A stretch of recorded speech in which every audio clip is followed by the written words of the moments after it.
కవితక్క గారి నాయకత్వం, కవితక్క గారి నాయకత్వం, కవితక్క గారి నాయకత్వం. జై తెలంగాణ, కవితక్క గారి నాయకత్వం, కవితక్క గారి నాయకత్వం. జై తెలంగాణ, జై తెలంగాణ, కవితక్క గారి నాయకత్వం, కవితక్క గారి నాయకత్వం. జై జాగృతి, జై జాగృతి, కవితక్క గారి నాయకత్వం, గారి నాయకత్వం. అమ్మా మా పింఛన్లు మేము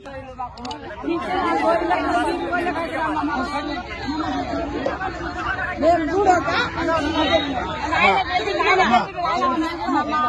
మమ్మల్ని మోహన్ చేసేవాడు. మోహన్ చేసేవాడు బీబీ గోళీ చూడగోలే కట్టామా.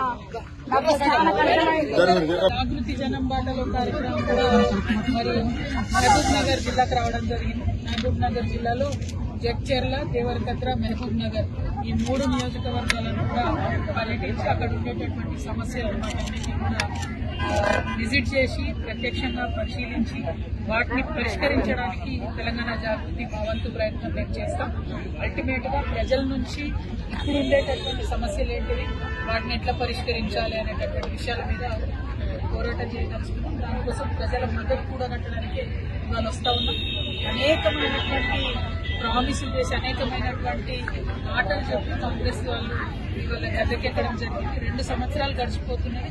ఈ 2 ఏళ్లలో కూడా మనం ఇచ్చినటువంటి ఒక్క మాట కూడా వాళ్ళు నిలబెట్టుకోలేకపోయింది.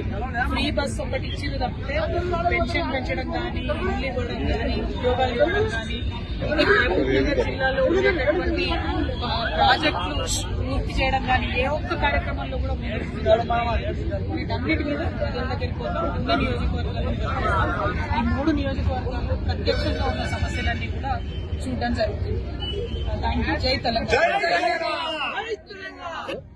జాగృతి తరఫున ఏం పిలుపునిస్తున్నారు ఓటర్లకి? రిలీజ్ ఎన్నిక అనేది బై ఇన్సిడెంట్స్ వచ్చినటువంటి ఎన్నిక. అన్ఫార్చునేట్లీ గోపీనాథ్ నగర్ చనిపోయినప్పుడు వచ్చింది కాబట్టి ఆ విషయంలో తెలంగాణ జాగృతి ప్రమేయం లేదు, మాకు పాత్ర లేదు. జూబ్లీహిల్స్ ఎన్నికల్లో మాకు అవసరం లేదు. ఎందుకంటే జూబ్లీహిల్స్ ఎన్నికల్లో ఏ పార్టీ గెలిచినా ప్రజలకు వచ్చేది ఏం లేదు. అల్టిమేట్ గా ప్రజలకు కావాల్సినటువంటి కార్యక్రమాలు చేపించడానికి ప్రతి జిల్లాలో పర్యటన చేస్తా ఉన్నాం. ఇక్కడ ఒత్తిడి పెంచడం ద్వారా ఇక్కడ పనులు పూర్తి చేస్తే ప్రజలకు లాభం అవుతుందని నమ్ముతున్నాం. జూబ్లీహిల్స్ ఎన్నికల్లో అదేమి స్టాండ్ లేదు. Thank you.